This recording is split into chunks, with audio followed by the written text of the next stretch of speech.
Hey, this is Julie. Good morning. Sunday, May 24th, 7:30 a.m. Just do a quick recap of last week's price action. They say hindsight is 2020, and I always do better when I'm looking back at the market. and I've got my magic 8 ball to point me in the direction for the week ahead. So, how can I lose? Last week we had price action come up on Wednesday to make the high before the EIA came out and the market started tanking and falling off. Um, we had a down week, and then we started retracing somewhat on Thursday and Friday. We retraced from the high to the low to 61.8, and then we've started pulling back again.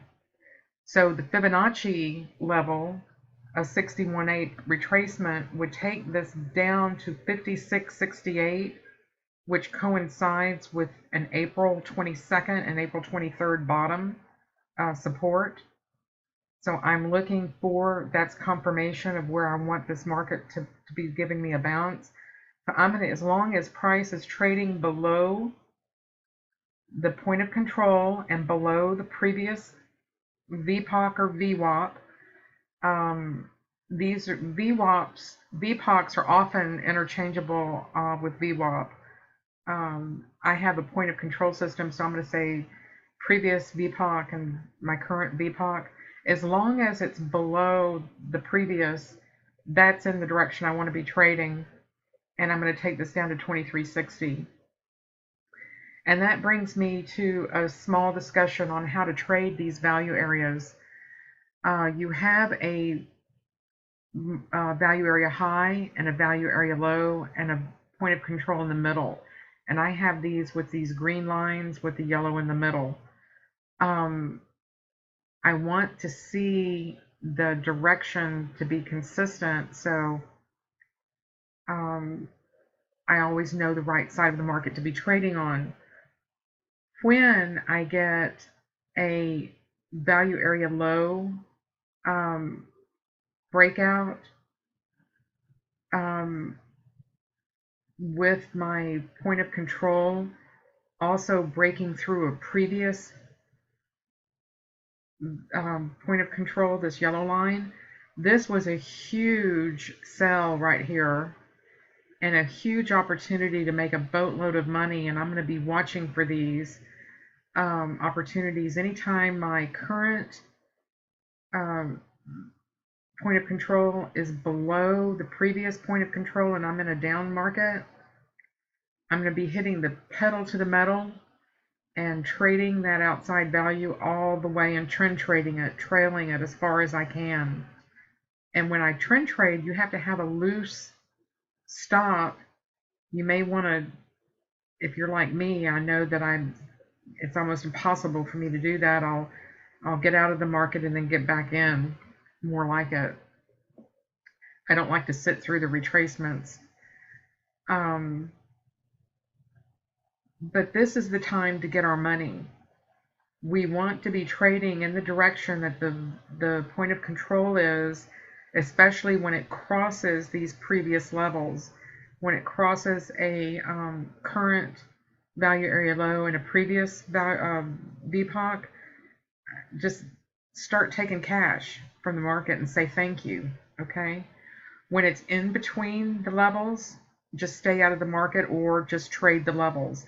When it bracket your trades, put a box around it,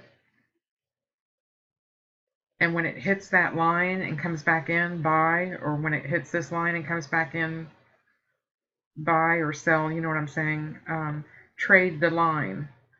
That's your bracket. I bracket a 240-minute chart, I bracket a 30-minute chart, I bracket a 60-minute chart, waiting for these lines to be hit. Do you see how it spikes up, spikes up, spikes up, and then comes back in? That's the profile traders. That's their level. They're waiting for that one touch. They're not looking for an indicator. They're not looking for a moving average. Price spikes up to it. Boom, that's your sell point. Hit your sell button. Take it to where? The middle of the area. That's your reversion to your mean trade. That is the bread and butter and the only trade that I am going to allow myself on bracketed markets, these ranges. So when it comes to this, it broke down here. Where was my line? Right here. So it barely touched it and came back in. So you can take half off at the point of control and try to take it the other half off at the other side. But that's how you trade the ranges. Otherwise, the best way to trade and where I make my money, and don't worry, stochastics being over bought is fine. A high stochastic in a trending market is just perfectly fine. Don't worry about that. As long as the point of control, the previous point of control, and price is trading outside value, it doesn't matter that the market is counter trend trading. I used to just really beat myself up over on counter trend trading. I can't trade. Well, if I had those rules like the markets were of old, I would not make any money. Price is trading outside value and in the direction that I want to be going. I just take it to my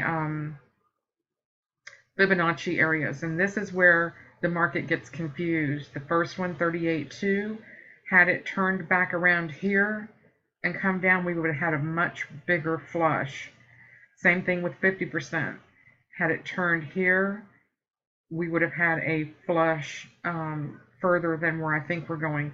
But because we retraced up to 61.8, a full retracement, and pulled back, I think that we're coming down to 56.68, and then we'll head back up, is my magic 8-ball guess.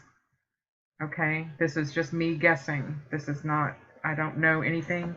Goldman Sachs certainly has not been calling me and discussing their proprietary algorithms for next week. We just do the best that we can, and I have my points of control, my previous levels.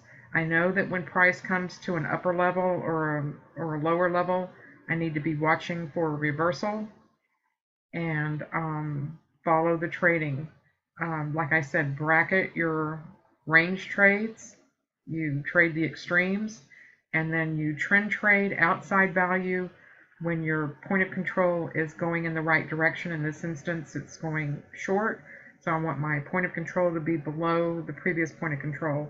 Over here it was long, so I want my point of control to be above the previous point of control.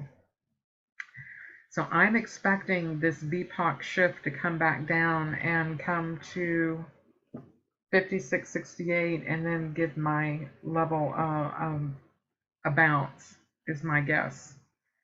I do think, again, that this market is being supported. We could be in a range for a long time between 63 and 55, really. So anywhere between 55 and 63 until we break out higher, running up to 65. We just have to know where we are in the range, and right now we're heading short, or I'll be looking short for Tuesday. Thank you so much. Good luck trading next week.